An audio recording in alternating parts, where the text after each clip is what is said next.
I would like to thank you all for taking your valuable time to attend this International Transparency and Accountability Conference, Itac 2024. It is with great pleasure that I extend a warm welcome to you all.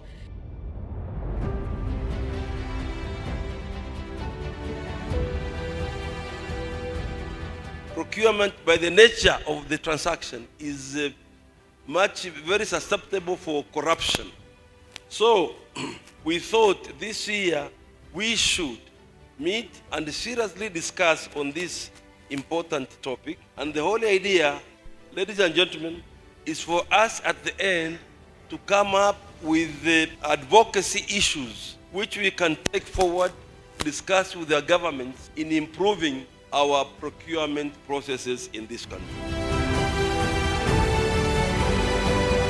In today's interconnected world, sustainable development has become a pressing concern for governments, businesses, and communities alike. At its core, sustainable development aims to meet the needs of the present without compromising the ability for future generations.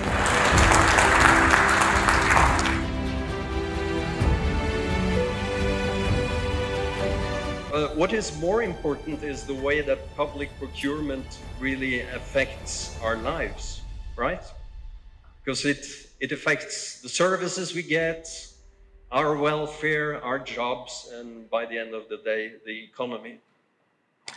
And therefore, I think it's only natural and it's critical that the citizen who is the end user of all this is at the heart of procurements. Your attendance and participation underscores the importance of this subject and this conference and the collective effort required to drive change and development in our respective countries. I am informed that the following 2 days are going to focus on a couple of key issues: examining the current challenges by delving into the root causes of issues in procurement systems, showcasing best practice by highlighting successful strategies and models from across the world, exploring strategies for improvement by discussing innovative solutions, including technology and partnerships to strengthen procurement systems.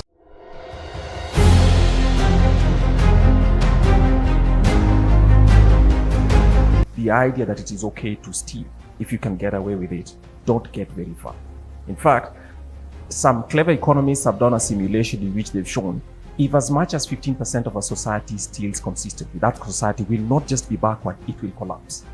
So I don't think that, I know there's a possibility of permissiveness, which is after the fact people still accept gifts given to them by ungrateful people.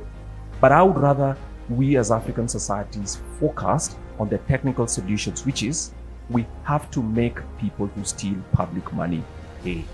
Actually, it's something that we need to examine from a culture perspective to say, if we are talking about accountability, if we're talking about transparency, how do we actually put in place working mechanisms that are not malicious reports, but that are truthful factual reports to expose the rot that happens within procurement? When you're looking at the corruption, it's a moral and integrity issue. How do you get to the root of saying you want to incentivize people for not doing something that is wrong? What you want to do is to create a culture where people want to do the right thing even though nobody's looking.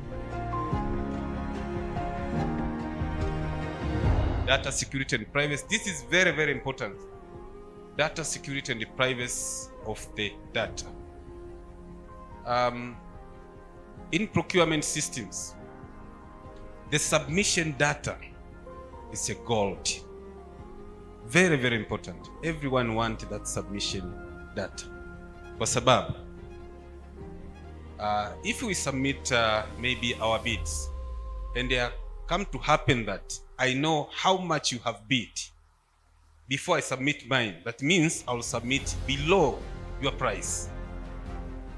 Sasa kwenye procurement, the submission data is very, very vital, very, very important. I think there is a potential to enhance procurement processes in oil and gas exploration and production projects using e-procurement. So we need to investigate ourselves in the oil and gas industry, and with e-procurement experts, we need to investigate on the requirements of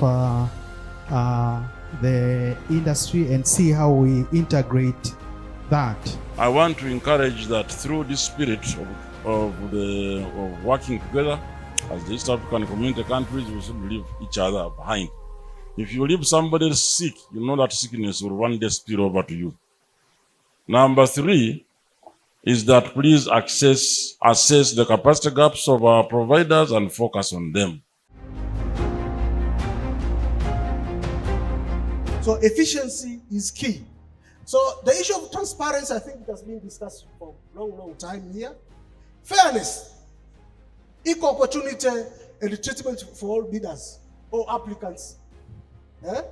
Equitable distribution of rights and obligations. Key, fairness. Credible mechanism for addressing procurement-related complaints and providing recourse. What if someone in the procurement process complains? How the complaints will be handled? So these key 7 principles, they are very important for any project. It's not all about PPP projects, any. So it's very important, just as a roundup, that this particular transaction, as complex as it is, it also has got multiple parties, and also the personal interest versus the public interest becomes something that that is paramount in considering these contracts. Thank you.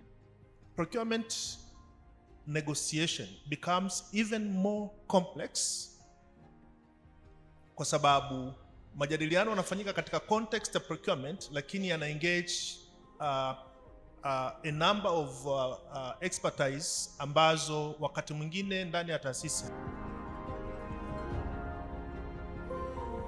Efficiency, value for money, and the rest will be in the next slides. But let me talk about these 4 first. Transparency means having open access to information related to procurement. And this includes the procurement opportunities and also how the selection process is handled, which criteria are used to select the winning bidder. So any procurement system has to have that capability. We have to know how the process is handled, which criteria are used. If you don't see that in any procurement system, that is not a good procurement system. Accountability. There has to be clear roles and responsibilities.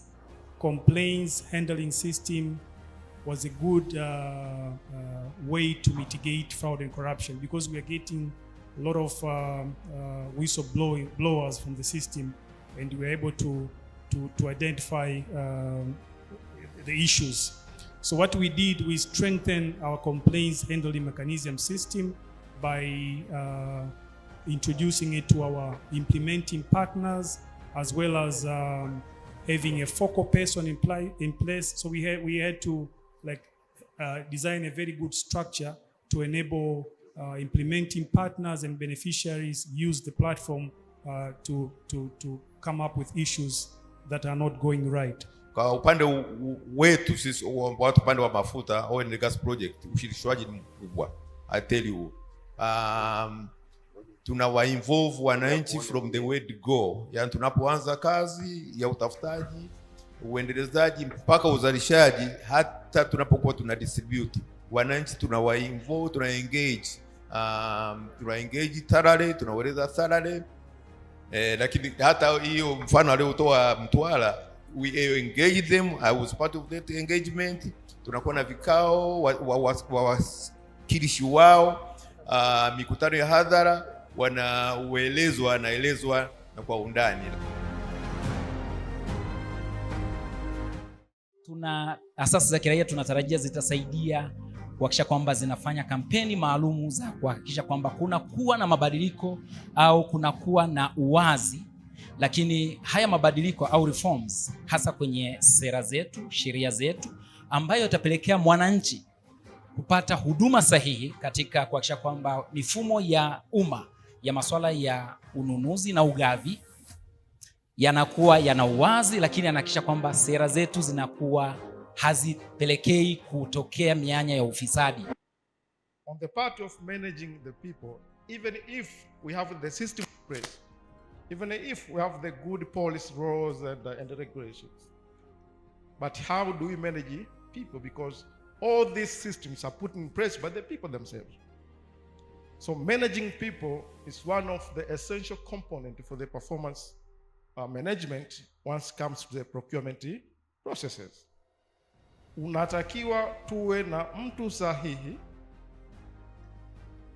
kwenye eneo sahihi akifanya jambo sahihi. We found that in Tanzania, most of the transparency issues were before the signing of the contract.